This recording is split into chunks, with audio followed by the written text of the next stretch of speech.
The morning sickness hit me like a freight train at 7:15, right in the middle of explaining fractions to my third graders. I gripped the edge of my desk, forcing a smile as 23 pairs of innocent eyes stared at me expectantly. The fluorescent lights of Lincoln Elementary seemed impossibly bright, and the smell of cafeteria breakfast wafting through the ventilation system made my stomach churn violently. "Miss Thompson, are you okay?" Little Mia Chen asked, her voice filled with concern. I swallowed hard, tasting bile. "I'm fine, sweetie. Just give me 1 second." I practically ran to the bathroom, barely making it to the stall before losing what little I'd managed to eat that morning. As I leaned against the cold tile wall trying to catch my breath, reality crashed over me like an icy wave. This wasn't food poisoning. This wasn't stress. This was the 3rd morning in a row I'd been sick, and deep down, I knew exactly what it meant. 3 months ago, I'd attended an education conference in downtown Chicago. I'd been celebrating my recent promotion to head of the elementary English department, enjoying a rare night of freedom from lesson plans and grading papers. The hotel bar had been elegant, filled with the soft murmur of conversation and the gentle tinkling of piano keys. That's where I met him. He'd been sitting alone at the bar, nursing an expensive-looking whiskey, his dark suit perfectly tailored, his presence commanding even in stillness. Our eyes met across the room, and something electric passed between us. He was older than me, maybe early 30s, with intense dark eyes that seemed to see right through me. His jaw was sharp, covered with a carefully maintained shadow of stubble, and when he smiled, it was dangerous and inviting all at once. We talked for hours. He told me his name was Dominic, but nothing more. No last name, no details about his work, nothing that would allow me to find him again. At the time, I thought it was romantic, mysterious. Now, it felt like a calculated move. The night we spent together was unlike anything I'd experienced before. Passionate, intense, consuming. In the morning, he was gone, leaving nothing but a note on hotel stationery. "You're extraordinary. Stay that way." No number, no way to contact him. I'd tried to find him, but Dominic was apparently a very common name in Chicago, and with no other information, it was hopeless. For weeks, I convinced myself it was fine. It had been one perfect night, a beautiful memory, nothing more. I threw myself into my work, into my students, into building the life I'd always wanted. I was 25, independent, and focused on my career. I didn't need a mysterious stranger complicating things. But now, staring at the pregnancy test I'd bought on my lunch break, watching the 2 pink lines materialize with cruel certainty, I realized my life was about to become infinitely more complicated. I was pregnant with a stranger's child. The rest of the day passed in a blur. I moved through my classes mechanically, teaching multiplication tables and reading comprehension while my mind raced. How was I going to do this alone? My parents had retired to Florida last year, and while we were close, the distance felt insurmountable right now. My friends were wonderful, but most of them were single and focused on their careers. None of them had children. I made it through the final bell and the usual chaos of dismissal, smiling and waving at parents while my heart pounded with anxiety. I needed to think, to plan, to figure out how to navigate this impossible situation. My apartment was a small 1-bedroom in Logan Square, nothing fancy but cozy and mine. I collapsed on my worn couch, the pregnancy test clutched in my hand like evidence of a crime. What was I going to do? Could I raise a child on a teacher's salary? Would I have to move back with my parents in Florida? The thought made me want to cry. I spent that evening researching everything I could about single motherhood, prenatal care, and budgeting for a baby. By midnight, I was exhausted and overwhelmed. But I'd made a decision.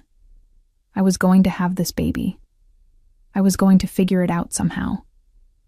I'd always wanted to be a mother, even if the circumstances weren't what I'd imagined. The next few weeks were a careful balance of teaching, doctor's appointments, and hiding my condition. I was only about 11 weeks along, so I wasn't showing yet, but the morning sickness was brutal.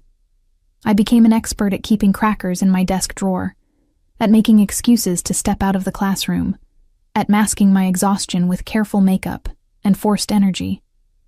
My principal, Mrs. Henderson, a kind woman in her 60s who'd been teaching longer than I'd been alive, noticed something was off.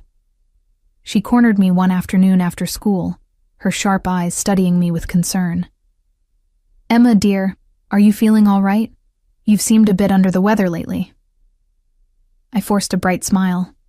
"Just a bit of a bug, Mrs. Henderson. Nothing to worry about." She didn't look convinced, but she nodded. "Well, if you need anything, you let me know. We take care of our own here at Lincoln." Her kindness nearly broke me. I wanted to tell her everything, to ask for help, but I wasn't ready. Not yet. I needed more time to process, to plan, to prepare for how my life was about to change. By the time I reached 13 weeks, I'd developed a system. I wore loose, flowing tops that disguised my slowly changing body. I scheduled my prenatal appointments for late afternoons when I could claim I had professional development or errands. I kept the pregnancy test hidden in the bottom of my purse, wrapped in a tissue, as if keeping it close somehow made the situation more real, more manageable. Then, everything changed on a seemingly ordinary Tuesday in October. I was in my classroom, preparing for the next day's lessons, when Mrs. Henderson called an emergency staff meeting. We all gathered in the library, confused and concerned. Mrs. Henderson stood at the front, her usual warm expression replaced with something more uncertain. "I have some news," she began. "As you all know, Lincoln Elementary is a public school, but our building has always been owned by the Morrison Education Foundation. Well, the foundation has sold the building.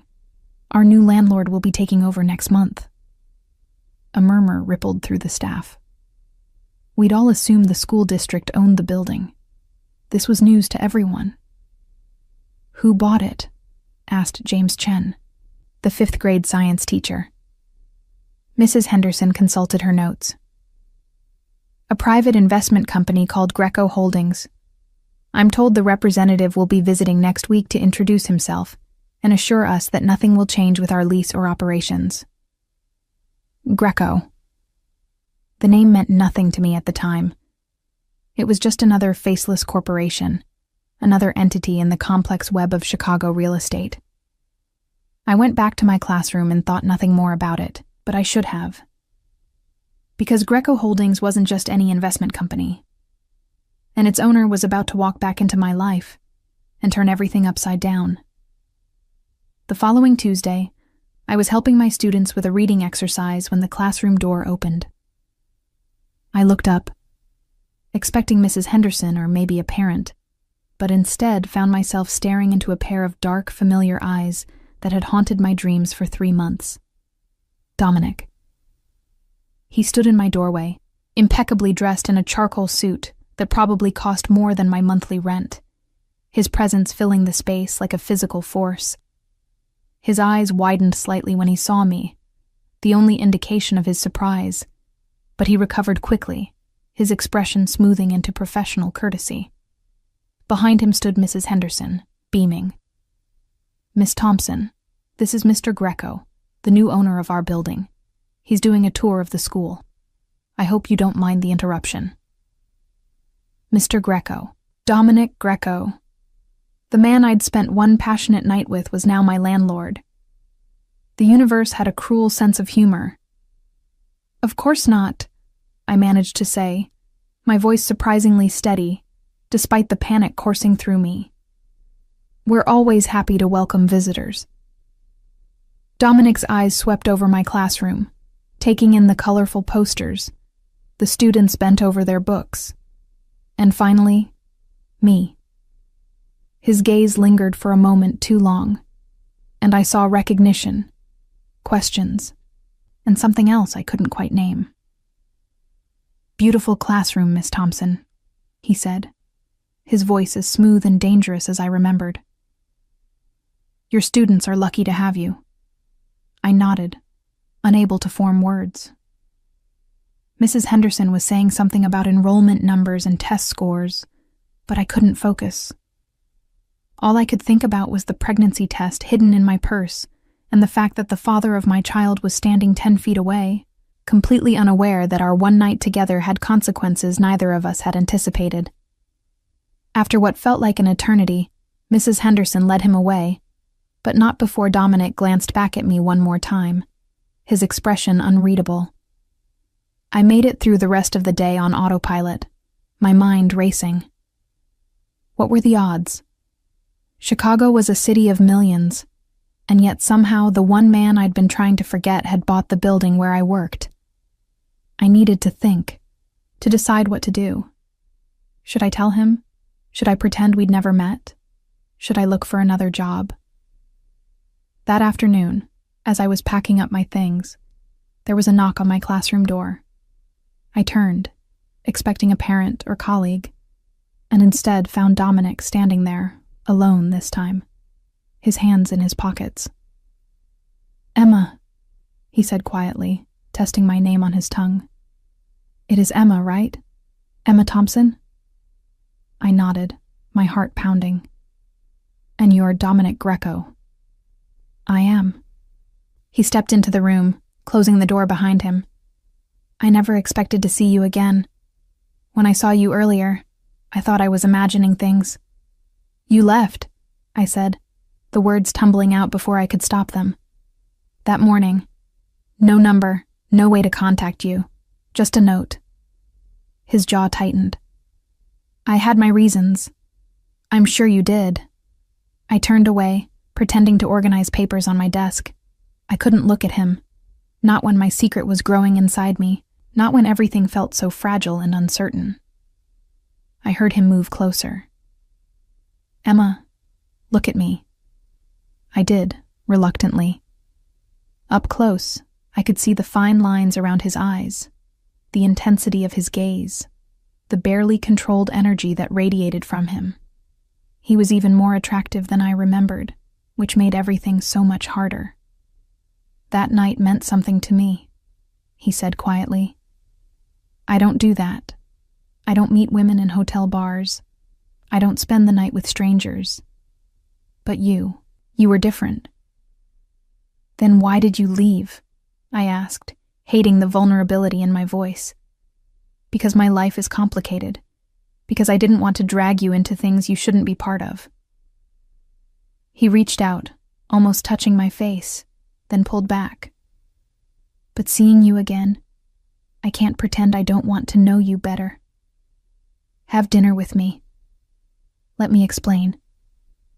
I should have said no. I should have told him to leave, that I needed time, that everything was too messy. But part of me wanted answers. Part of me wanted to understand who this man was, what his world was like, before I decided whether to tell him about our child. "Okay," I heard myself say. "Dinner, but somewhere quiet. I don't want this to be complicated." He smiled, that dangerous, devastating smile. "I'll pick you up Friday at 7. And Emma, I promise no more disappearing." As he left, I sank into my chair, my hands trembling. I'd just agreed to have dinner with the father of my child, a man who owned buildings and wore suits that cost thousands of dollars, a man whose last name alone seemed to carry weight in this city. What had I gotten myself into? Friday arrived too quickly. I stood in front of my closet, trying on the 5th outfit, increasingly frustrated. Nothing fit quite right anymore. My body was changing in subtle ways that only I noticed. My breasts were fuller, my waist slightly thicker, my jeans uncomfortable. I finally settled on a black wrap dress that was forgiving enough to hide my evolving figure, paired with a cardigan and simple flats. I'd told myself this was just dinner, just a conversation with someone who'd briefly passed through my life. But as I applied mascara with shaking hands, I knew I was lying to myself. This was the father of my baby. Every decision I made from this point forward would affect not just me, but the tiny life growing inside me. Dominic arrived exactly at 7, driving a sleek black Mercedes that looked out of place on my modest street. He came to my door like a gentleman, dressed in dark jeans and a crisp white shirt with the sleeves rolled up to his elbows, somehow managing to look both casual and impossibly elegant. "You look beautiful," he said, and the sincerity in his voice made my chest tighten. "Thank you." I grabbed my purse, the one with the pregnancy test still hidden in the bottom, and followed him to the car. The restaurant he'd chosen was in River North, an intimate Italian place with dim lighting and private booths. The kind of place where people went when they didn't want to be overheard. We were shown to a corner table, and I couldn't help but notice how the staff treated Dominic with a mixture of respect and wariness, like he was someone important, someone to be careful around. Once we were seated and had ordered wine, I requested water instead, claiming I had a headache, earning a curious look from Dominic. The conversation began tentatively. "Tell me about yourself," he said, leaning back in his seat, his dark eyes studying me. "Beyond the fact that you're an incredible teacher who captures the attention of third graders and mysterious men in hotel bars." I laughed despite my nervousness. "There's not much to tell. I grew up in Illinois, went to college here in Chicago, always wanted to teach. My parents retired to Florida last year. I have a cat named Fitzgerald because I'm a literature nerd. My life is pretty ordinary." "I doubt that."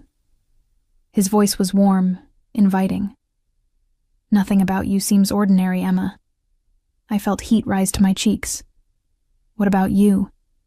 What does the owner of Greco Holdings do when he's not touring elementary schools?" His expression shifted, becoming more guarded. "I manage investments. Real estate mostly. Some business ventures. It's not particularly exciting." But something in his tone suggested otherwise. The way he held himself, the deference of the restaurant staff, the expensive car, the perfectly tailored clothes, everything pointed to a world far more complex than simple real estate investments. "Why did you leave that morning?" I asked, unable to stop myself. "The truth, Dominic. You said your life was complicated. What does that mean?" He was quiet for a long moment, his fingers tracing the stem of his wine glass. When he spoke, his voice was low, careful. "My family has been in Chicago for generations. We have expectations, responsibilities, the kind that don't leave much room for spontaneity or personal choices." "What kind of responsibilities?" "The kind that make relationships difficult." He met my eyes. "I left because I didn't want you caught up in my world. I thought I was protecting you." "From what?" Before he could answer, a man approached our table. He was older, maybe in his 50s, with graying hair and an expensive suit. He nodded respectfully to Dominic. "Mr. Greco, good to see you. I hope I'm not interrupting." "Roberto." Dominic's voice was cool, controlled. "I'm having dinner. We can talk later." The man's eyes flicked to me briefly, assessing, then back to Dominic. "Of course. My apologies." He walked away, but not before I caught the look of concern on his face. "Friend of yours?" I asked. "Business associate," Dominic said shortly. Then, as if realizing how that sounded, he softened. "I'm sorry. My work sometimes follows me places it shouldn't." The rest of dinner was more relaxed. We talked about books, movies, our childhoods. He told me about growing up in Chicago, about his father who'd built the family business, about the pressure to live up to a legacy he wasn't sure he wanted. I found myself relaxing, laughing at his dry humor, drawn to the way he listened like every word I said mattered. But underneath it all, my secret sat like a stone in my stomach. Several times I almost told him. The words were right there, ready to spill out.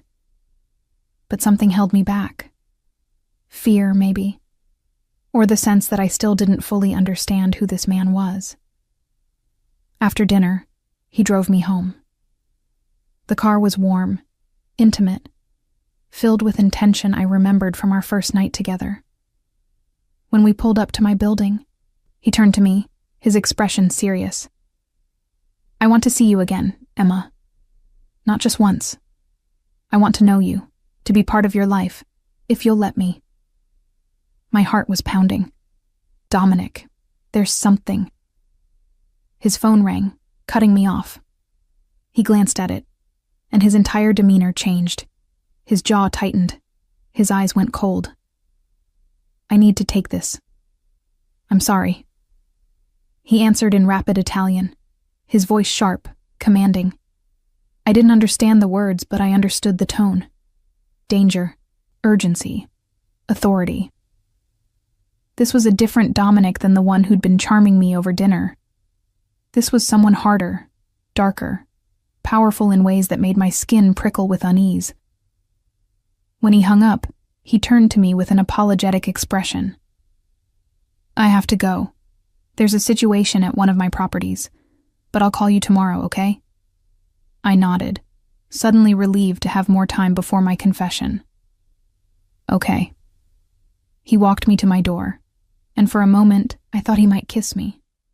Instead, he touched my cheek gently, his thumb brushing my skin. Thank you for tonight. It meant more than you know. Then he was gone, and I was alone with my secret, and a growing sense that I'd just glimpsed something I wasn't supposed to see. The next day was Saturday, and I spent it researching.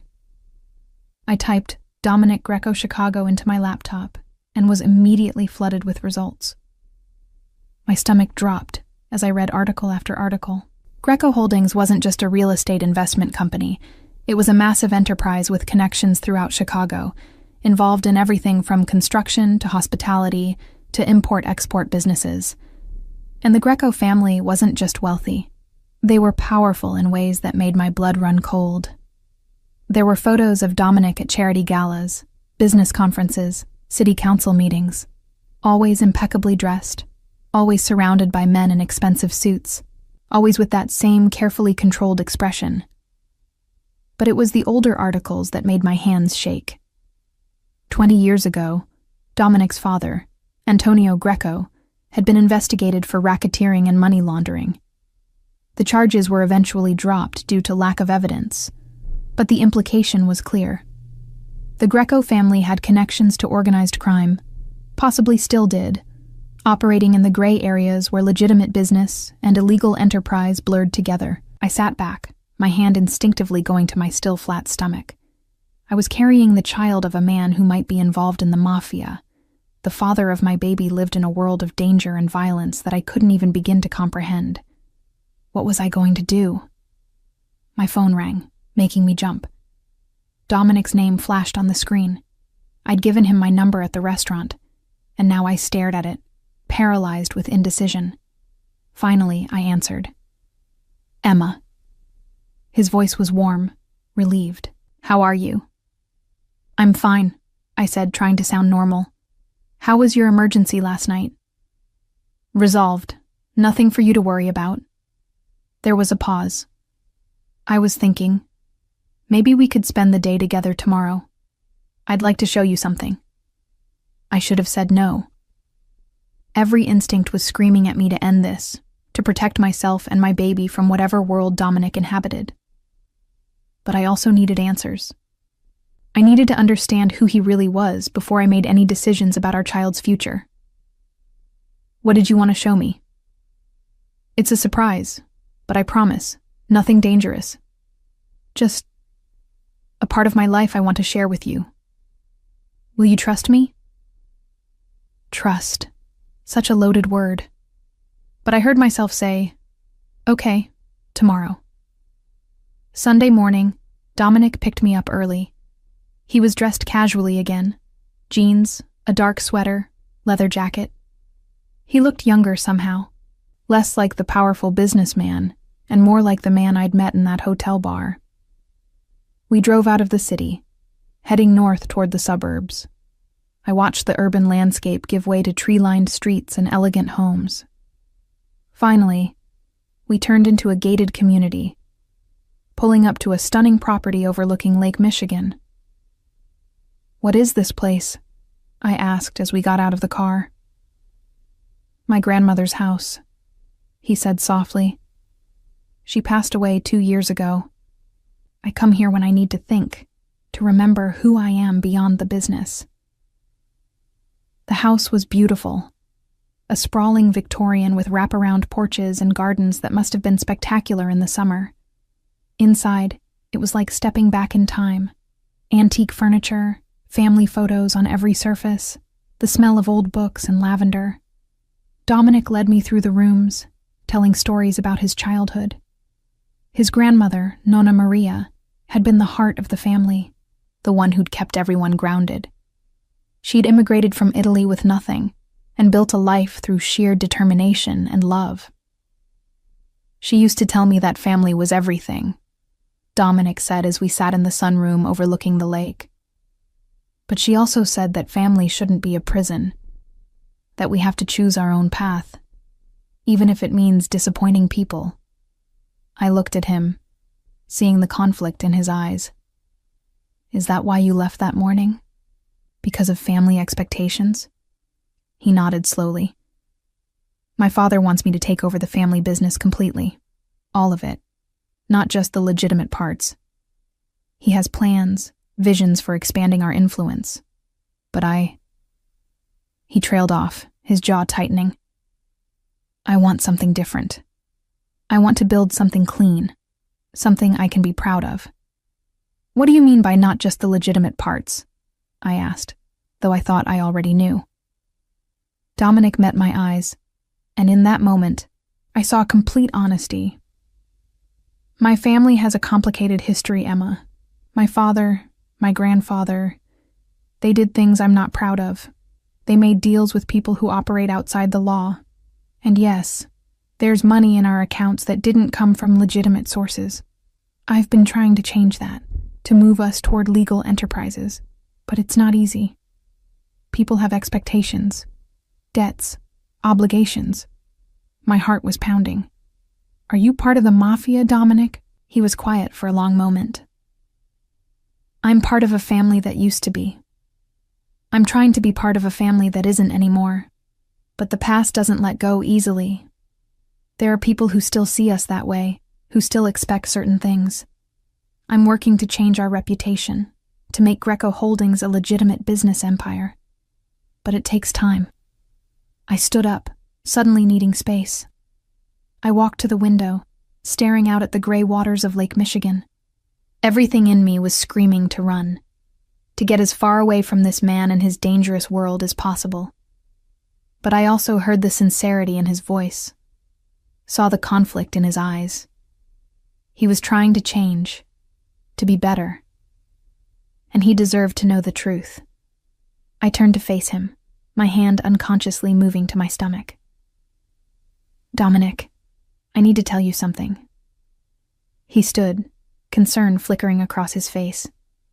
What is it? Before I could speak, his phone rang again. He glanced at it and cursed under his breath. I'm sorry.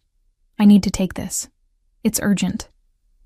He stepped out of the room, and I heard his voice rise in sharp Italian, anger and frustration clear even though I couldn't understand the words. When he came back, his face was pale, his expression grim. I need to take you home, now. There's been an incident at one of our warehouses. Someone was hurt. Is it serious? I asked, grabbing my purse. It could be. His voice was tight with controlled fury.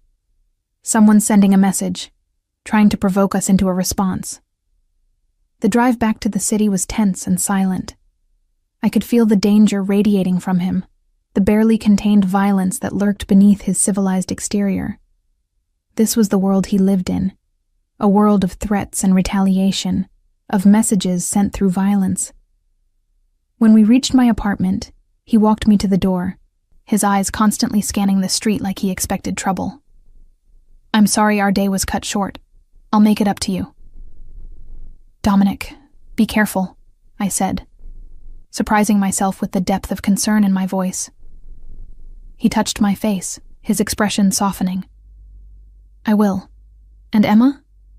Whatever you wanted to tell me, we'll talk soon. I promise. Then he was gone, and I was left standing in my doorway, watching his car disappear down the street, my secret still locked inside me. But I knew I couldn't wait much longer. Soon my body would betray my secret. Soon, the choice would be taken from me. I went inside and pulled the pregnancy test from my purse, staring at those 2 pink lines. Tomorrow, I decided. Tomorrow I would tell him, no matter what. Our child deserved a father, and Dominic deserved to know the truth, regardless of how complicated his world was. I just hoped that when I finally found the courage to speak, it wouldn't be too late. Monday morning arrived with the kind of crisp autumn air that usually made me feel energized and ready to face my students. Instead, I felt exhausted, anxious, and increasingly nauseous. I'd barely slept, running through countless scenarios of how to tell Dominic about the pregnancy. Every imagined conversation ended badly, with him angry, or worse, indifferent. I dressed carefully in loose layers, grabbed my oversized purse with its hidden secret, and headed to school. Lincoln Elementary was buzzing with its usual Monday energy, children running through the hallways, teachers clutching coffee cups like lifelines, the smell of crayons and cleaning products permeating everything. My morning classes went smoothly until recess, when the nausea hit again. I excused myself, telling my teaching assistant to watch the class, and hurried to the staff bathroom. As I splashed cold water on my face afterward, Mrs. Henderson found me. "Emma, dear, you really don't look well." Her voice was gentle, but firm. "Maybe you should go home for the day." "I'm fine, really. Just a stomach bug that won't quit." I forced a smile that felt more like a grimace. She studied me with those sharp, experienced eyes. "Emma, I've been teaching for 40 years. I've seen pregnant women try to hide morning sickness more times than I can count." Her voice dropped to a whisper. "If you need accommodations or want to talk about maternity leave planning, my door is always open." I felt tears prick my eyes. "How did you know?" "You've been eating crackers constantly, you've stopped drinking coffee, and you've developed a tendency to bolt from the room at odd times." She smiled kindly. "Plus, I'm a mother of 4. I recognize the signs. But don't worry. Your secret is safe with me until you're ready to share it." After she left, I stood in the bathroom, overwhelmed by gratitude and fear in equal measure. At least I had one ally who understood. But that made it even more urgent that I tell Dominic. He deserved to know before the whole world figured it out. I made it through the rest of the day by sheer willpower. When the final bell rang, I packed up my things quickly, planning to go straight home and call Dominic. I needed to arrange a meeting, somewhere private where we could talk without interruption. But as I walked toward the school's entrance, I saw his Mercedes parked outside. Dominic was leaning against it, looking out of place among the minivans and sedans of parent pickup. When he saw me, he straightened, and I noticed he looked tired, shadows under his eyes that hadn't been there yesterday. "Hey," he said as I approached. "I hope it's okay that I came by. I wanted to apologize for how yesterday ended and see if you were free for dinner." "Actually, I was going to call you." I clutched my purse tighter, feeling the outline of the pregnancy test through the fabric. "We need to talk. There's something important I have to tell you." His expression became guarded. "That sounds serious." "It is." I glanced around at the parents and children streaming past us. "But not here. Can we go somewhere private?" "My car?" he suggested. I nodded, and we got in. The interior smelled like leather and his cologne, bringing back vivid memories of our night together. He started driving, heading toward the lakefront, neither of us speaking. The silence was heavy with anticipation. He parked in a quiet area overlooking the water, then turned to face me. "Emma, you're making me nervous. Whatever it is, just tell me." I took a deep breath, my hands shaking as I opened my purse. This was it. No more hiding, no more delays. That night we spent together, 3 months ago. It had consequences neither of us expected. I pulled out the pregnancy test, still wrapped in tissue, and handed it to him. He unwrapped it slowly, his expression unreadable as he stared at the 2 pink lines.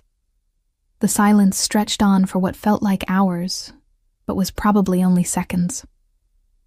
"Is this child mine?" His voice was barely above a whisper. "Yes." My own voice was trembling. "I found out a few weeks ago. I haven't been with anyone else. I was trying to figure out how to tell you, and then you showed up at my school, and everything got so complicated." "How far along are you?"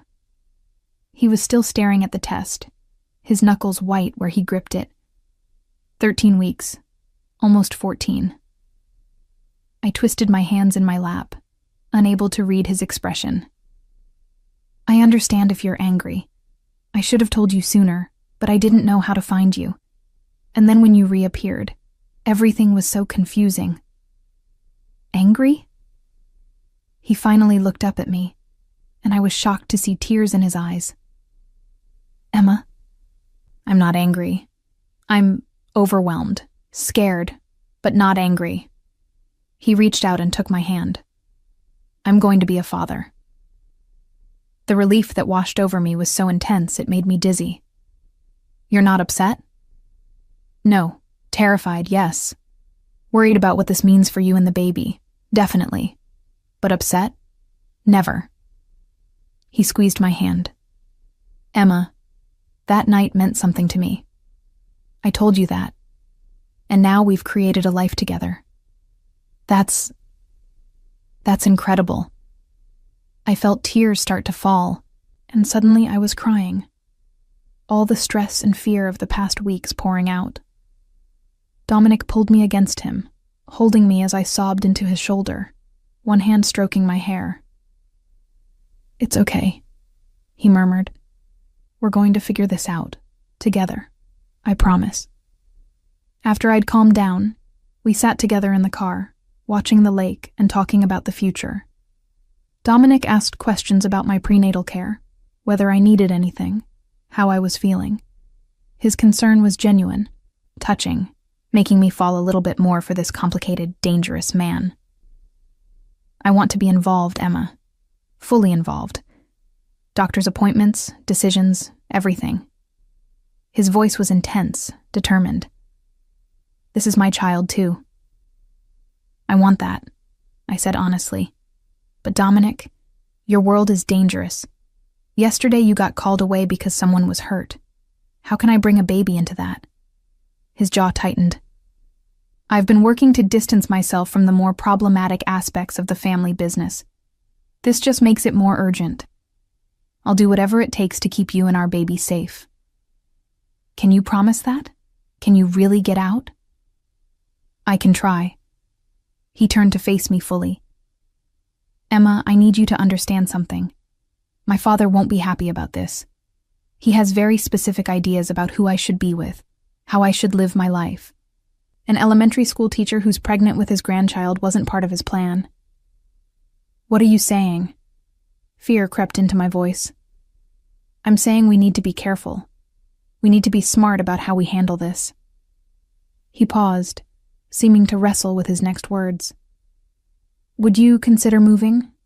Just temporarily, somewhere safer until I can sort things out with my family? I can't just leave my job, my life. I know. I'm not asking you to. Just be aware that things might get complicated." He touched my face gently. "I will protect you and our baby. That's not negotiable. But I need you to trust me." Before I could respond, my purse, which I'd left on my lap, suddenly slipped and fell onto the car floor. Everything spilled out: wallet, keys, lip gloss, pens, and papers, including a folded copy of my first ultrasound picture that I'd been carrying around like a talisman. Dominic bent to help me gather everything, and his hand closed around the ultrasound image. He unfolded it slowly, staring at the grainy black and white image of our baby. His entire body went still. "This is..." His voice cracked. "Our baby," I said softly. 12 weeks in that picture. I have another appointment next week. You could come, if you want to." He looked up at me, and the raw emotion in his face took my breath away. This powerful, controlled man looked completely undone. I would like that. Very much. We stayed in the car for another hour, making plans, discussing logistics. Dominic insisted on giving me his personal number, making me promise to call him for anything, no matter how small. He wanted to know about my doctor, my insurance, whether I needed financial help. I can take care of myself, I said, a bit defensively. I know you can. But you shouldn't have to, not alone. His voice was gentle but firm. Let me help, Emma. Please. As the sun began to set, he drove me home. When we pulled up to my building, I noticed a dark SUV parked across the street, the windows tinted. Dominic saw it too, his entire body tensing. Stay in the car, he said quietly. Dominic, what? But he was already out, walking toward the SUV with purposeful strides. The driver's window rolled down, and I saw them talking, though I couldn't hear the words. Dominic's body language was aggressive, threatening, and whatever he said made the SUV pull away quickly. When he came back to the car, his expression was grim. Someone was watching your building. My blood ran cold. Who? I'm not sure yet. Could be business rivals. Could be someone trying to get leverage on me. Either way, I don't like it. He pulled out his phone and made a quick call in Italian, his voice sharp with commands. What are you doing? I asked, fighting panic. Arranging security. I'm going to have someone watching your building just to be safe. You can't just put guards on me without asking. Watch me. His voice was steel. Emma, someone was watching your home. That means they might know about you, about us. I will not take chances with your safety or our babies. Not negotiable. We argued about it for another 10 minutes, but he was immovable. Finally, exhausted and overwhelmed, I gave in. He walked me to my apartment, checking every corner, every shadow, before allowing me inside. Lock the door behind me, he ordered, and call me if anything seems off. Anything at all. I mean it, Emma. After he left, I did as he asked, then sank onto my couch, my hands shaking. What had I gotten myself into? One moment I was a normal teacher living a quiet life, and the next I was pregnant with a mob boss's baby, with mysterious people watching my building and security guards being assigned to protect me. I spent the evening alternating between panic and strange excitement. Despite everything, despite the danger and uncertainty, I couldn't deny the flutter in my chest when I remembered how Dominic had looked at that ultrasound, how he'd held me when I cried, how determined he was to be part of our baby's life. The next morning, I was getting ready for work when my phone rang. Unknown number. I almost didn't answer, but something made me pick up. Miss Thompson? A woman's voice, polite but cold. My name is Angela Greco. I'm Dominic's mother. I think we need to have a conversation about my son and your situation. My heart stopped. How did you get my number? That's not important. What's important is that we meet. Today, if possible. There are things you need to understand about my family before you make any decisions that might affect all of our futures. I don't think that's a good idea. I should talk to Dominic first. Dominic doesn't need to know about this conversation. Not yet. Her voice held a veiled threat. I'm trying to help you, Miss Thompson, but I can only do that if you cooperate. There's a cafe on Michigan Avenue, Cafe Bella. Meet me there at noon. Come alone. She hung up before I could respond. I stared at my phone, my mind racing. Should I tell Dominic? Should I go? What did his mother want? I texted Dominic. Your mother called me. She wants to meet. His response was immediate. Do not meet with her. I'm serious, Emma. My mother is not who you think she is. Let me handle this. But my curiosity and concern won out over caution. Angela Greco knew about the pregnancy, which meant the family knew. And if I was going to navigate this world, I needed to understand the players. I needed to know what I was up against. At 11:30, I told Mrs. Henderson I had a doctor's appointment and left school. The cafe was elegant and quiet, the kind of place where wealthy women lunched while discussing charity galas and society gossip. I spotted Angela Greco immediately. She was in her early 60s, impeccably dressed in designer clothes, her dark hair perfectly styled, her posture radiating authority and old money. She saw me approach and gestured to the chair across from her. "Miss Thompson, thank you for coming. Please sit." I sat, my hands clutched in my lap. Up close, I could see the resemblance to Dominic. The same dark eyes, the same sharp intelligence, the same barely concealed intensity. "I'll get straight to the point," she said, stirring her espresso with precise movements. "You're pregnant with my son's child. Under normal circumstances, I would be thrilled to welcome you into our family. But circumstances are far from normal." "What do you mean?" Her eyes were sharp, assessing. "My son is trying to distance himself from certain aspects of our family business. He thinks he can just walk away, build something legitimate, pretend the past doesn't exist. But it's not that simple. We have obligations, enemies, debts that can't be paid with legitimate money. And now you've complicated everything by becoming pregnant. I didn't plan this. I know. But intentions don't matter. What matters is that you and your child are now targets. Anyone who wants to hurt my family, to get leverage over my son, will see you as the perfect opportunity. Do you understand what that means?" I felt cold all over. "Are you saying my baby is in danger?" "I'm saying you need to be realistic about what kind of life you're signing up for. This isn't a fairy tale, Miss Thompson. This is a world where people disappear, where children are used as pawns, where a simple trip to the grocery store could end in violence." She leaned forward, her voice dropping. "I'm trying to protect you by warning you. Walk away now while you still can. Take some money, move somewhere quiet, raise your child in peace. Dominic will understand eventually." I stared at her, anger rising to replace my fear. "You want me to take money to disappear? To keep your grandchild from you?" "I want you to survive. I want my grandchild to survive. And the best way to do that is to not be connected to this family." Her expression softened slightly. "I'm not a monster, Miss Thompson. I'm a mother trying to protect her son and her future grandchild from a life I wouldn't wish on anyone. Does Dominic know you're saying this to me?" Dominic is in love with an illusion.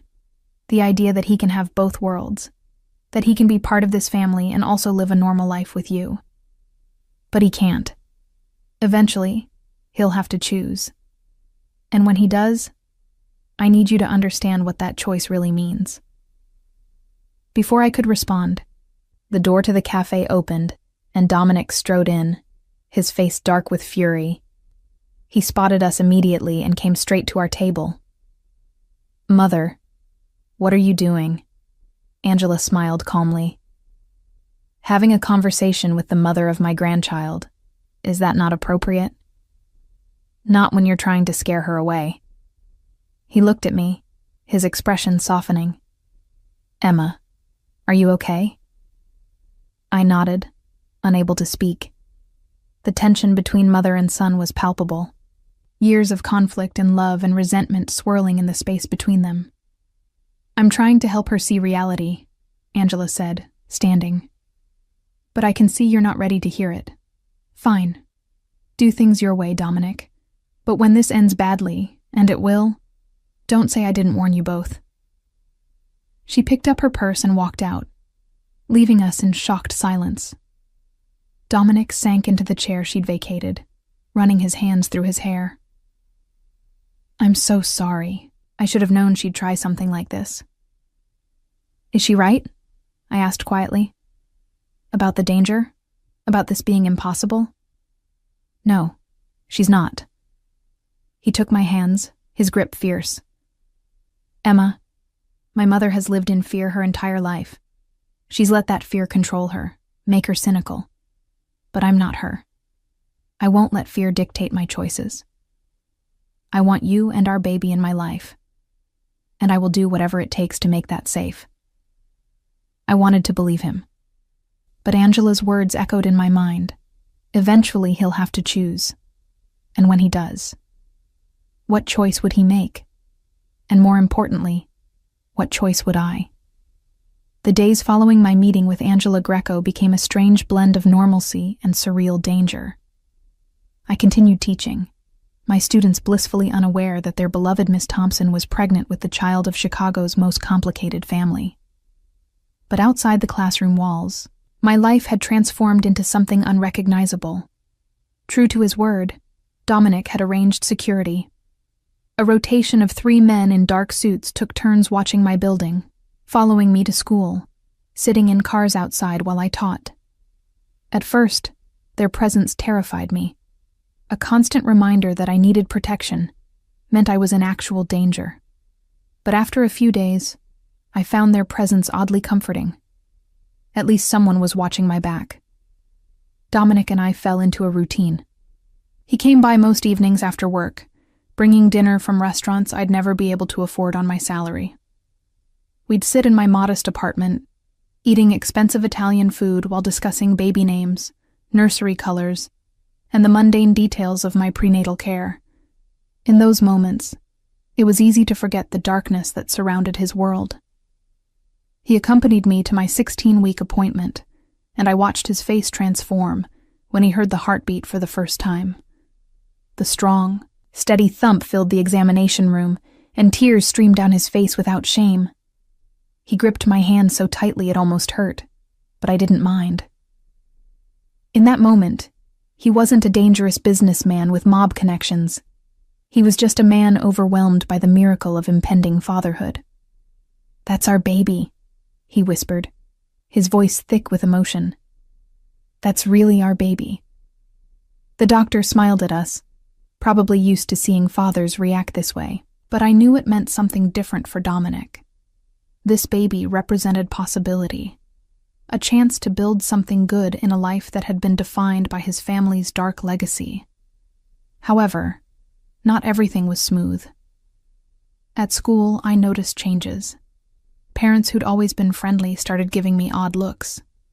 One mother, whose husband apparently worked in city government, pulled me aside one morning. "Miss Thompson, is everything all right? I heard some concerning rumors about associations you might have." Her voice was polite but laced with judgment. "I don't know what you mean," I said carefully. "Just be careful, dear.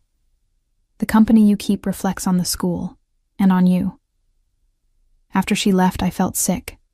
Dominic's world was bleeding into mine, tainting the life I'd carefully built. Mrs. Henderson noticed my distress and called me into her office during lunch. "Emma, I'm going to ask you something, and I need you to be honest with me."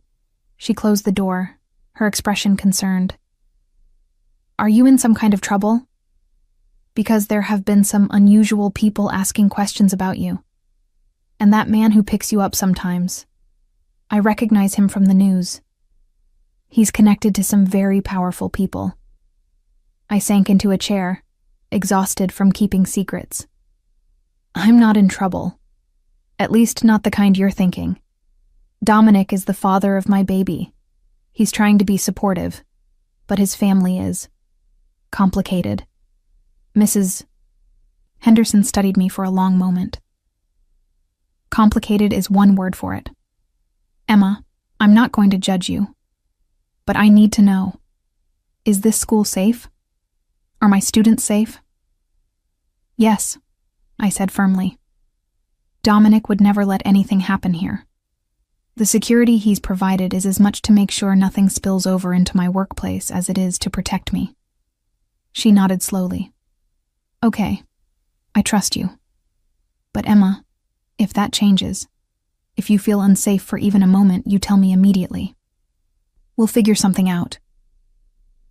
That conversation weighed on me. I was bringing danger to people I cared about, threatening the sanctuary that Lincoln Elementary had always been. That evening, when Dominic came over, I confronted him. People are asking questions.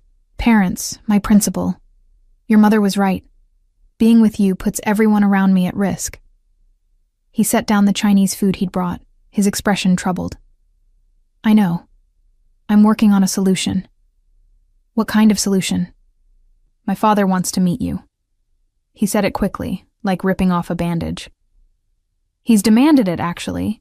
Says he won't approve any of my plans to legitimize our business until he's vetted you himself.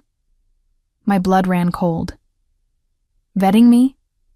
I'm not applying for a job, Dominic. I'm carrying your child. I know.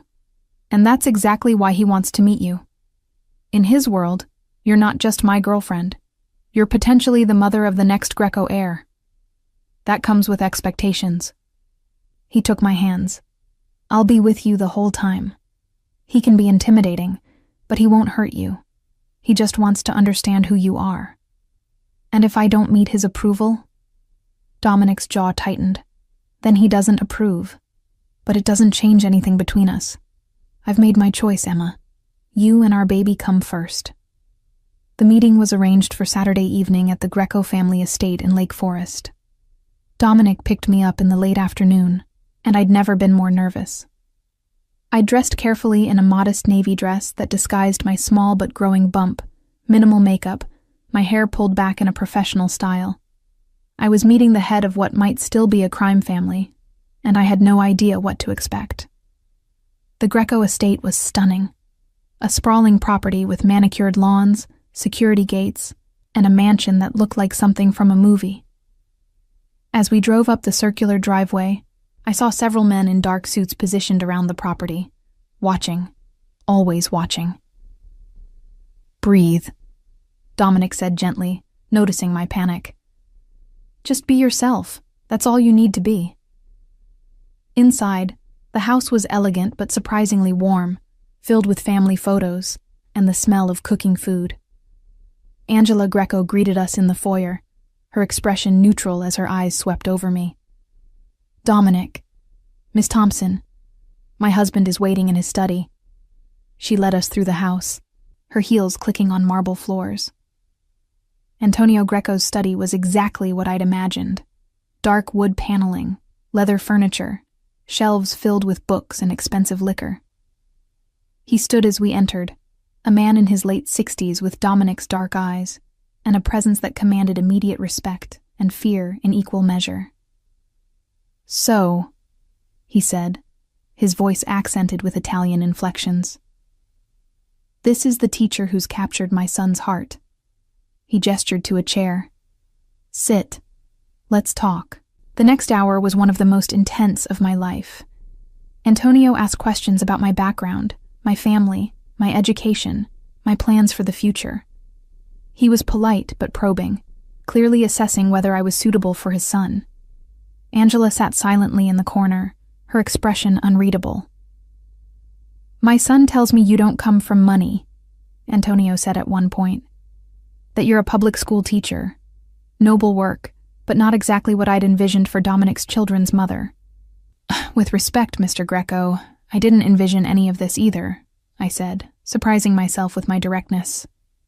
But I'm not going to apologize for who I am or what I do. I love teaching. I love helping children, and I'm going to love and raise my child the best way I know how.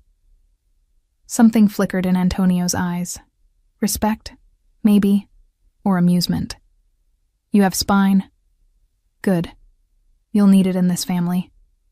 He turned to Dominic. You're sure about this? About leaving the old business behind for her? I'm not leaving for her, Dominic said firmly. I'm leaving because it's the right thing to do. Emma just made the decision easier. Antonio was quiet for a long moment, studying both of us. Finally, he stood and walked to his desk, pulling out an envelope. Very well. If you're determined to go legitimate, I won't stop you. But understand, this changes everything. The protections our old associations provided, the leverage we had, the fear that kept enemies at bay, all of that goes away if we clean up our operations. I understand, Dominic said. Do you? Antonio's voice was sharp. Because there are people who won't be happy about this. People who see our families shift as weakness, as an opportunity. They might try to take advantage. They might come after the things you care about. His eyes moved to me, the implication clear. Then we'll deal with them, Dominic said, his voice steady. Together, Antonio handed him the envelope.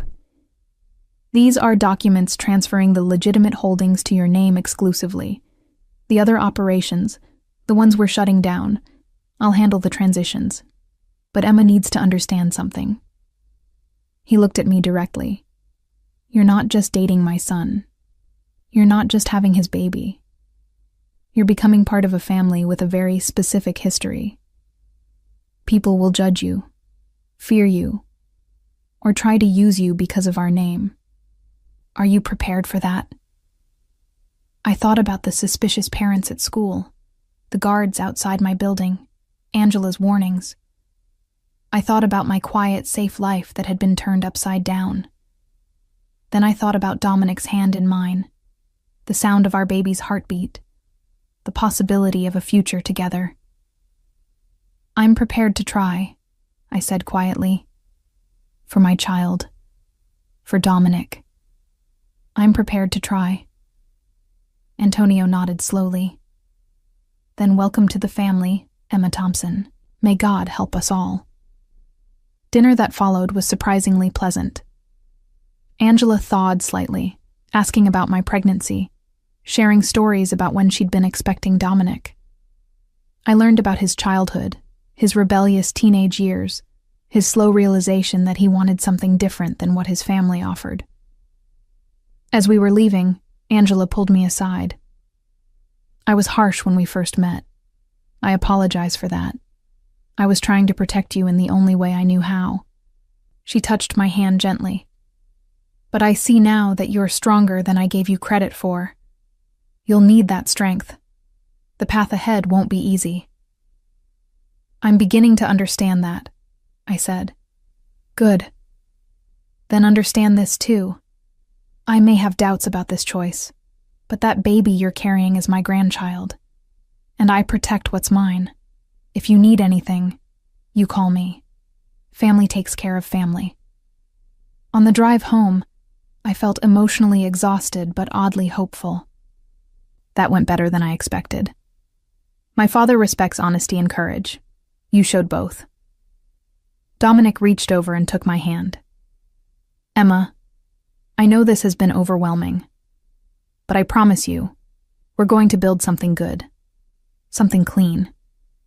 Our child won't grow up in the shadows. I wanted to believe him. I really did. But as we drove through the dark Chicago streets, passing by warehouses and industrial buildings that might or might not still be part of illegal operations, I couldn't shake the feeling that leaving the shadows was going to be harder than anyone anticipated. My intuition proved correct 3 days later. I was at school, teaching my afternoon class about sentence structure, when the fire alarm went off. It wasn't a scheduled drill, and the sudden blaring made everyone jump. We filed out according to protocol, my students in a neat line, other classes streaming out behind us. That's when I saw the smoke. It was coming from the school's office wing, thick black smoke billowing from broken windows. Fire trucks were already arriving, but my first thought was for the school records, the files, everything that made Lincoln Elementary function. Then I saw the message. Someone had spray painted across the side of the building, visible to everyone gathered on the front lawn. Greco horror. This is just the beginning. My blood turned to ice. The other teachers were staring at the message, at me, connecting dots they'd only suspected before. Students were asking questions, parents pulling up and seeing the vandalism, and suddenly every eye was on me. Mrs. Henderson rushed over, her face pale. Emma, get in my car. Now. I didn't argue. She drove me away from the chaos, away from the accusing stares and whispered conversations. When we were several blocks away, she pulled over. This is what I was afraid of, she said quietly. Emma, I believe you when you say you're not involved in anything illegal. But your association with Dominic is putting the school at risk. The board is going to want answers. Parents are going to demand action.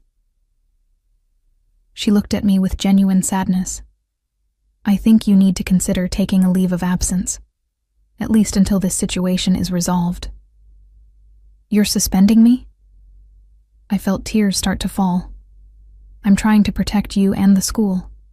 This is temporary, just until things calm down. You'll keep your benefits. Your position will be waiting. But right now, you being here is dangerous for everyone. She drove me home, and I climbed the stairs to my apartment in a daze. The security guard stationed outside my building, a different one than usual, gave me a concerned look, but said nothing. Inside, I finally let myself break down. I called Dominic, sobbing so hard I could barely speak. He was there in 20 minutes, holding me while I cried out all the fear and frustration and grief of losing the job I loved because of circumstances beyond my control. I'm so sorry, he kept saying. God, Emma, I'm so sorry. I should have protected you better. I should have seen this coming. Who did this? I demanded. Who would target a school? His expression went dark, dangerous. I have my suspicions. There are families who aren't happy about our shift toward legitimacy. They see it as weakness, as betrayal. This is them testing me, seeing if I'll retaliate the old way. And will you? He was quiet for a long time. I want to. Every instinct is screaming at me to make them pay for threatening you, for putting those kids at risk. But that's exactly what they want. For me to prove I'm still the same as them, still willing to use violence and intimidation. He cupped my face in his hands. So no, I'm going to handle this the legal way. Police reports, lawyers, security improvements. I'm going to prove we're different now. And if the legal way doesn't work? His eyes were hard, uncompromising. Then I'll do whatever it takes to keep you and our baby safe, legal or not. That night I couldn't sleep. I kept thinking about the spray-painted words, about my students who'd witnessed it, about the life I was being forced to leave behind. At some point Dominic's phone rang, and he stepped into the kitchen to take the call, speaking in low, urgent Italian. When he came back, his face was grim. That was one of my security team. The fire at your school. It wasn't random vandalism. Someone planted an accelerant. This was deliberate, calculated arson. Oh God. I felt sick. They could have killed someone. There were hundreds of children in that building. I know. Which is why I'm moving you out of this apartment. Tonight. What? No. I'm not letting them drive me out of my home. Emma, please. His voice cracked with desperation. They know where you live. They proved today they're willing to escalate. I have a safe place, a penthouse with security that can't be breached, just until we figure out who's behind this and neutralize the threat. Neutralize the threat? You sound like you're planning a military operation. In a way, I am. This is war, Emma. And you and our baby are the most valuable targets on the board. I won't lose you. I can't. In the end, I agreed. What choice did I have? My school had been attacked because of me. My students had been put in danger because someone wanted to send Dominic a message. Staying in my apartment meant maintaining the illusion of normalcy, when nothing about this situation was normal anymore. We packed my essentials quickly. Clothes, toiletries, the ultrasound pictures I kept on my nightstand, books to keep me occupied during my forced leave of absence. As we carried boxes down to Dominic's car, I looked back at my building, wondering if I'd ever feel safe enough to return. The penthouse was in a luxury high-rise downtown, the kind of place I'd only seen in magazines. The security was indeed impressive. Doorman, key cards, cameras everywhere, guards patrolling the building. The apartment itself was beautiful but cold, all modern lines and expensive furniture, nothing personal or warm. "We'll make it home," Dominic promised, seeing my expression. "Bring whatever you need, decorate however you want. This is your space now, too." As I stood at the floor-to-ceiling windows, looking out over the glittering Chicago skyline, I placed my hand on my growing belly. My baby kicked for the first time then, a tiny flutter that made me gasp. "What is it?" Dominic was at my side instantly, concerned. "The baby." I felt the baby move. I guided his hand to where mine had been, and we stood together waiting. After a moment, there it was again. A small but definite flutter against his palm. His face transformed. Wonder replacing the stress and anger that had defined the past few days. "That's incredible. That's our baby, Emma. Our baby is saying hello." In that moment, despite everything, the danger, the upheaval, the uncertainty, I felt a surge of fierce determination. This child was worth fighting for. This future we were trying to build was worth the risk. Whatever came next, whatever enemies Dominic's family had made, whatever dangers lurked in the transition from criminal empire to legitimate business, we would face it together. We had to. Because now, there was no going back. Living in Dominic's penthouse was like existing in a gilded cage. Everything was beautiful, comfortable, and secure. But I couldn't shake the feeling of being trapped. The security measures that had seemed excessive before now felt necessary but suffocating. I couldn't leave without an escort. I couldn't go anywhere without careful planning and risk assessment. My life had been reduced to the confines of luxury high-rise walls. The days blended together. I tried to maintain some semblance of routine. Reading, preparing lesson plans for when I could return to teaching, researching everything about pregnancy and newborn care.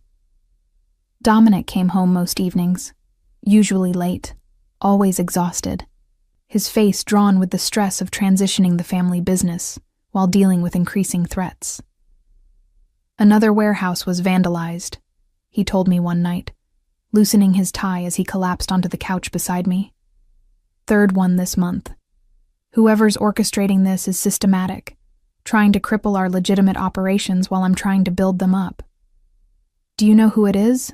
I asked, rubbing his shoulders, feeling the tension knotted there. "I have suspicions. The Rossini family has been making moves, trying to take over territory we're vacating as we go legitimate. They see our shift as weakness, as an opportunity to expand their own operations."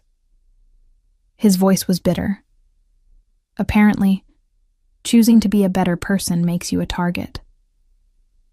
I was 20 weeks along now, visibly pregnant, my body changing in ways that were both miraculous and terrifying. We'd had another ultrasound. A girl, the doctor told us, and Dominic had cried again, overwhelmed with joy and fear in equal measure. We were having a daughter, a little girl who would inherit both his name and all the complications that came with it. "We need to think about names," I said, trying to lighten the mood. "We can't just keep calling her the baby." He managed a smile.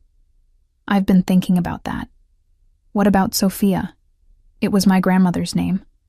The woman who taught me that family could be about love instead of just power. Sophia. I tested it on my tongue, imagining calling it across a playground, whispering it over a crib. Sophia Rose Thompson Greco. I like it. Thompson Greco? He raised an eyebrow. "Unless you have a problem with my name being part of hers?" I challenged. No, I love it. She should carry both our legacies, the good parts anyway." He placed his hand on my belly, and Sophia kicked immediately, as if acknowledging her father. "I promise you, little one, you're going to have a better life than I did. Cleaner, safer." But the threats kept coming. Anonymous calls to Dominic's business line. Suspicious packages left at properties he managed. Graffiti appearing on buildings faster than it could be removed. Each incident was calculated, designed to create fear and instability without crossing into violence that would trigger a full police investigation. Then, 3 days before Christmas, everything escalated. I was in the penthouse alone. Dominic had gone to a business meeting that morning when someone knocked on the door. Not the intercom from the lobby, but directly on the penthouse door. The security system should have made that impossible. I approached cautiously, checking the peephole. A man stood there, older, well-dressed, someone I didn't recognize. But something about his posture, the way he waited patiently, suggested he knew I was watching. "Mrs. Greco?" His voice was polite, cultured. Or should I say Miss Thompson? "We haven't met, but I'm a friend of the family. I need to speak with you about Dominic." Every instinct screamed danger. "How did you get up here?" "I have friends in this building. It wasn't difficult. Please, I just want to talk. 5 minutes of your time could save a lot of trouble for everyone involved." Against my better judgment, I opened the door, keeping the chain locked. "Say what you need to say from there." He smiled, but it didn't reach his eyes. "My name is Marco Rossini. I believe you've heard of my family." My blood ran cold. This was the enemy, the one orchestrating the attacks against Dominic's properties. "What do you want?" "To deliver a message. Your boyfriend is making a mistake, trying to go legitimate. He thinks he can just abandon his family's obligations, our agreements, our shared history. But business doesn't work that way. There are consequences for betrayal." "He's not betraying anyone. He's trying to build something better." "Better for whom? Not for the families who've relied on the Grecos for decades. Not for the people whose livelihoods depend on our networks. Dominic's idealism is going to destroy more than just his own empire." Marco's expression hardened. "So I'm asking you, as a reasonable woman who surely doesn't want her child born into a war, convince him to reconsider, convince him to honor his father's commitments." "Or what?" I challenged, though my voice shook. "Or the attacks get worse, much worse, and we stop being careful about collateral damage." His eyes dropped pointedly to my pregnant belly. "That would be tragic, don't you think? A young mother and her unborn child caught in crossfire that could have been avoided." Before I could respond, the elevator dinged, and Dominic's voice called out. "Emma?" Marco's eyes never left mine. "Think about what I said. You have influence over him. Use it wisely." Then he turned and walked calmly toward the fire stairs, disappearing before Dominic reached the door. I stood frozen, my hands protectively over my stomach. When Dominic saw my face, he immediately went on alert. "What happened? What's wrong?" I told him everything, watching his expression darken with each word. By the time I finished, his hands were clenched into fists, his jaw tight with barely controlled rage. "He came here. To our home. He threatened you and Sophia." His voice was dangerously quiet. "That changes everything." "Dominic, what are you going to do?" He pulled out his phone, making a series of calls in rapid Italian. I caught fragments. Increased security, track him down, every available resource. When he finally hung up, he turned to me with an expression I'd never seen before, something cold and ruthless that reminded me exactly whose son he was. I tried to do this the right way. I tried to walk away from violence, from the old methods. But they won't let me. They keep pushing, keep threatening, and now they've crossed a line I can't ignore. He pulled me into his arms, holding me tight.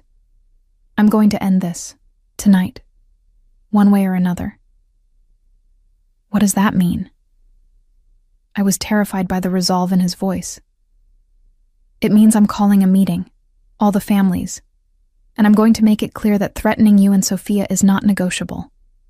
That anyone who continues this campaign will face consequences they won't like."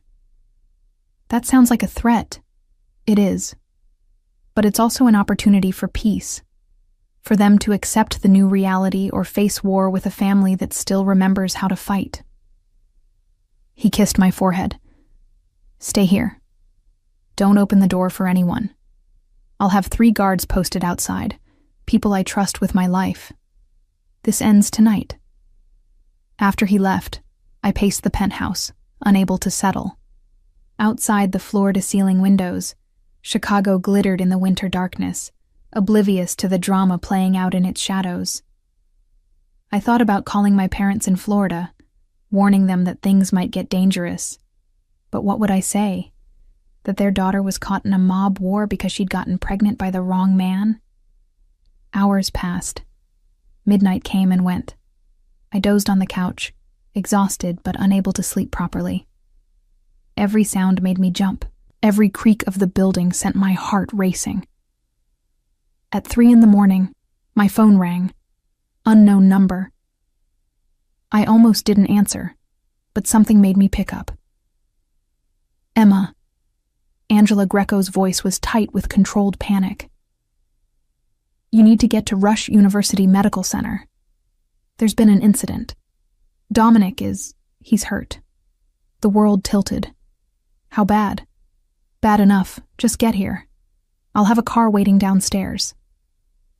The drive to the hospital was a blur. The guards who'd been posted outside my door came with me, flanking me protectively as we rushed through emergency room doors. Angela was waiting, her usually impeccable appearance disheveled, her eyes red from crying. "What happened?" I demanded. "The meeting went badly. Rossini had brought men, more than we anticipated. There was shooting. Dominic got hit trying to get to his car." Her voice cracked. "He's in surgery now. They don't know yet if... They just don't know." I sank into a waiting room chair, my hands on my belly, trying to breathe through the panic. This couldn't be happening. Dominic couldn't die. Not now. Not when we were finally building something. Not when Sophia needed her father. Antonio Greco arrived shortly after, and I'd never seen the powerful man look so diminished. His face was gray, aged years in a single night. He sat beside his wife, taking her hand, and for the first time I saw them not as mob royalty, but as parents terrified of losing their child. "This is my fault," Antonio said quietly. "I should have handled Rossini myself. Should have dealt with this before it touched Dominic, before it touched you." He looked at me with genuine remorse. "I'm sorry, Emma, for all of this. You didn't deserve to be dragged into our world." "I made my choice," I said, though my voice shook. "I chose Dominic. I chose this life. I just need him to survive so we can live it." Hours crawled by. Dawn broke over Chicago, pale winter light streaming through hospital windows. Angela went to get coffee. Antonio made calls, his voice sharp as he barked orders about retaliation and security. I just sat, praying to a God I wasn't sure I believed in, making desperate bargains about all the things I'd do if Dominic survived. Finally, a surgeon emerged, still in his scrubs. We all stood, holding our breath. "He's stable," the doctor said, and I felt my knees nearly give out. The bullet hit his shoulder, missed anything vital. He lost a lot of blood, but he's going to recover. You can see him in about an hour, once we get him settled in a room. The relief was overwhelming. Angela actually hugged me, something she'd never done before, both of us crying with the release of tension. Antonio's shoulders sagged, and he suddenly looked his age, exhausted and grateful. When they finally let me see him, Dominic was pale, hooked up to various monitors and IVs, but his eyes were open. He managed a weak smile when I entered. "Hey," he rasped. "Sorry for scaring you." I burst into tears, carefully sitting on the edge of his bed, mindful of his injuries. "You almost died. You almost left me alone to raise Sophia by myself. I know. I'm sorry." He lifted his uninjured arm to wipe my tears. "But Emma, it's over. The meeting, it didn't go how I planned, obviously. But before Rossini's men started shooting, I made it clear that you and Sophia are untouchable, that anyone who comes after my family will face not just me, but every resource the Grecos have ever built. His expression hardened. And after tonight, after what they did, even the families who were on the fence about my legitimacy plans have lined up behind me. No one wants the kind of war this could become. So what happens now? Now we rebuild. Really rebuild. Rossini is facing attempted murder charges. There were dozens of witnesses. His organization is going to collapse under the legal pressure. And I have commitments from the other families that they'll stay out of our territory while we complete the transition. He touched my face gently. We won, Emma. Maybe not the way I wanted, but we won. We get our future. We get to raise Sophia in peace. I wanted to believe him. As I sat there holding his hand, feeling our daughter move inside me, I let myself imagine that future. A life where Dominic came home every night without looking over his shoulder. Where Sophia could grow up knowing her father wasn't involved in anything dark or dangerous. Where I could return to teaching without fear of bringing danger to my students. Maybe it was naive. Maybe there would always be ghosts from the Greco family's past.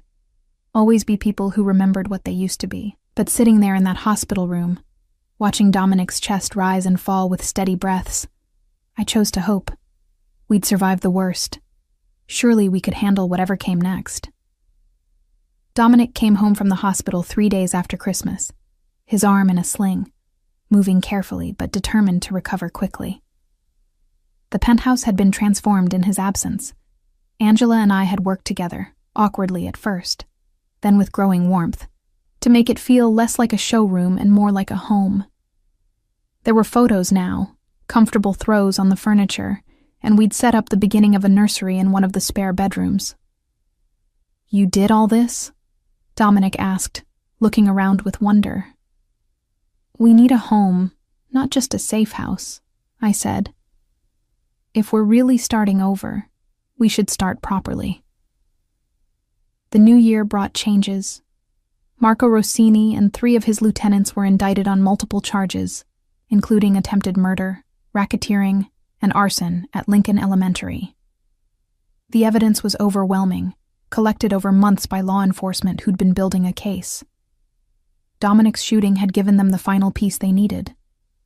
With Rossini's organization in chaos, the pressure on us eased. The threats stopped. The vandalism ended.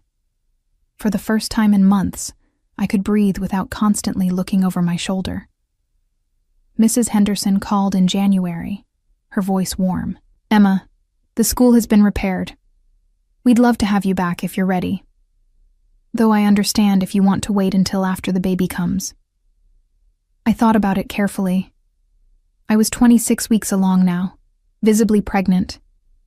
And while I felt good, the idea of returning to work, while still dealing with the aftermath of everything, felt overwhelming. Would it be possible to take maternity leave a bit early? I could come back in the fall, help with the new school year. Of course, dear. Your position will be waiting. You're one of our best teachers. We're not letting you go that easily. The relief of knowing I had a job to return to, a life beyond being Dominic Greco's girlfriend, was immense. I loved him. Loved the life we were building. But I also needed to be Emma Thompson, the teacher who helped kids discover their love of reading, who made a difference in small but meaningful ways. Dominic's recovery progressed well. His shoulder healed, and with it came a new determination to complete the business transition. He worked with lawyers and accountants, systematically divesting from anything questionable, investing in legitimate ventures, real estate development, restaurants, import-export businesses that operated completely above board. His father, surprisingly, supported the changes. The shooting had shaken Antonio, forced him to confront what his legacy had become. I built an empire, he told us one Sunday dinner at the family estate. But I also built a prison. For myself, for my family. Maybe it's time to let it go. Angela, too, had softened. She came by the penthouse regularly, bringing baby clothes and offering advice about pregnancy and motherhood. "I was too harsh with you at first," she admitted one afternoon as we assembled the crib together. "I was trying to protect Dominic the only way I knew how. But you've been good for him. You've given him something to fight for that isn't about power or territory." "He's been good for me too," I said honestly. "I was living a safe, small life. He's shown me I'm capable of more than I thought." By March, I was 34 weeks along, huge and uncomfortable but glowing according to everyone who saw me. Dominic had become obsessively protective, barely letting me lift anything heavier than a book, insisting I rest constantly, attending every single prenatal appointment with detailed lists of questions for the doctor. "I'm pregnant, not dying," I teased him one evening as he fussed over whether I was comfortable enough on the couch. "I know. But I almost lost you. I almost lost both of you." His hand spread across my belly, feeling Sophia's movements. "I'm allowed to be careful with what matters most." We took childbirth classes together, the only couple there where the father showed up in a designer suit having come directly from business meetings. The other couples would whisper, clearly recognizing Dominic's name, but we ignored them. This was our moment, our preparation for becoming parents. Sophia Rose Thompson Greco arrived on April 15th at 6 in the morning, after 14 hours of labor that Dominic never left my side for. He held my hand, wiped my forehead, encouraged me through every contraction, and when they finally placed our daughter in my arms, his tears fell freely. She was perfect. 7 pounds, 3 ounces of absolute perfection, with dark hair like her father and my nose, her tiny fist immediately curling around Dominic's finger like she knew exactly who he was. "She's beautiful," he whispered, his voice choked with emotion. "She's the most beautiful thing I've ever seen." "We made her," I said, still overwhelmed by what we'd just accomplished. "We made this perfect person." The next few weeks were an exhausting blur of feeding schedules, diaper changes, and learning to function on almost no sleep. But they were also the happiest weeks of my life. Watching Dominic with Sophia was a revelation. This powerful, sometimes dangerous man reduced to tears by a baby's smile, pacing the floor at 3 in the morning, singing Italian lullabies his grandmother had taught him, changing diapers with the same focused intensity he brought to business deals. Angela and Antonio were devoted grandparents, visiting often, helping when we needed it, marveling over every tiny development. "She has your eyes, Emma," Angela said one afternoon, holding Sophia with practiced ease. But Dominic's stubborn determination. Poor thing didn't stand a chance. She's going to be a force of nature. When Sophia was 6 weeks old, Dominic insisted on doing something he'd been planning for months. He arranged a small ceremony in the penthouse with just family and a few close friends. Father Michael, the priest who'd known the Greco family for decades, came to bless our daughter and, to my surprise, to marry us. "You want to get married? Now?" I asked when Dominic showed me the marriage license he'd obtained.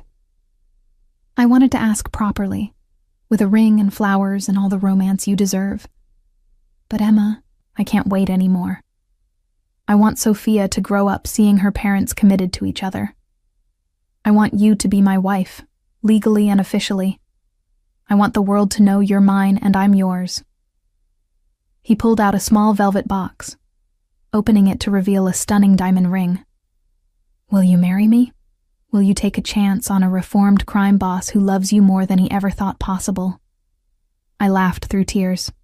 "You're impossible." And yes, of course, yes. The ceremony was simple but beautiful. I wore a cream dress Angela had helped me pick out, held Sophia in one arm while Dominic held my other hand, and made vows about love and partnership and building a future together. When Father Michael pronounced us husband and wife, Dominic kissed me with all the passion and promise of that first night we'd met, and I knew without doubt that this was exactly where I was meant to be. Life settled into a new rhythm. I returned to teaching that fall, juggling lesson plans with motherhood, grateful for Angela's help with childcare and Dominic's flexibility in his schedule.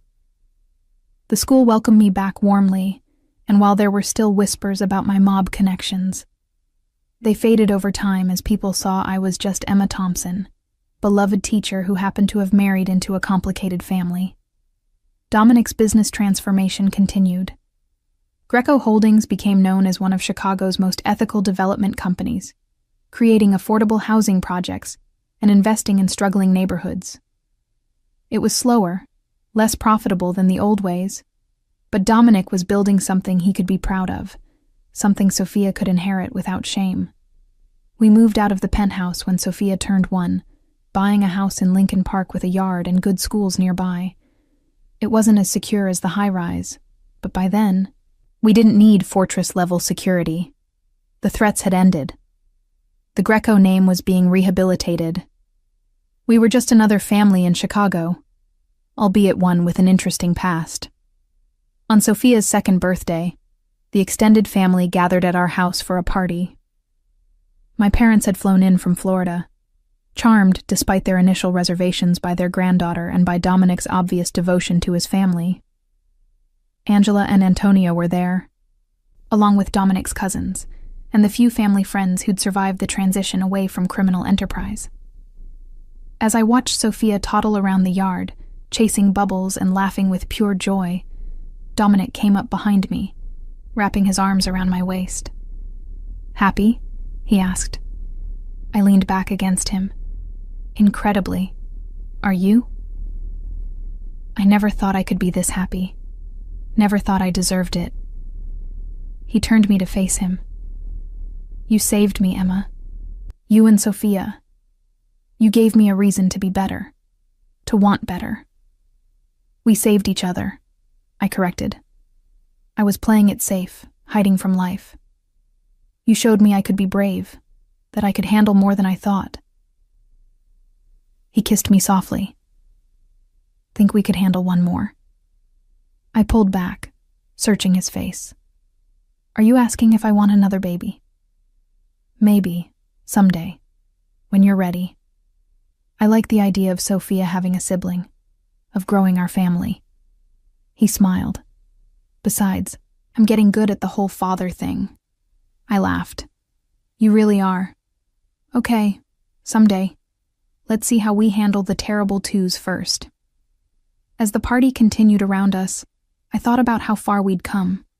From a one-night stand in a hotel bar to this, a marriage, a daughter, a life built on love and second chances. It hadn't been easy. We'd faced danger, judgment, and our own doubts. But we'd survived. We'd chosen each other, again and again, through every challenge. That night, after everyone had left and Sophia was asleep, Dominic and I sat in our living room, my head on his shoulder, his hand in mine. "Do you ever regret it?" I asked. "Choosing this life over the one your family expected?" "Never. Not for a second." He kissed the top of my head. "I chose love over power. I chose you and Sophia over an empire built on fear. That's not a sacrifice. That's the best decision I ever made." I looked around our home, at the photos on the walls showing our journey from that first ultrasound to Sophia's birthday party, at the toys scattered across the floor, at the life we'd built from an impossible beginning. "I love you, Dominic Greco," I said quietly. "I love you too, Emma Thompson Greco. Always and forever." And in that moment, I knew without doubt that our story, which had started with secrets and danger and uncertainty, had found its happy ending. Not because everything was perfect, but because we'd chosen to face imperfection together. We'd built something real, something lasting, something worth fighting for. We'd built a family, and that was the greatest triumph of all.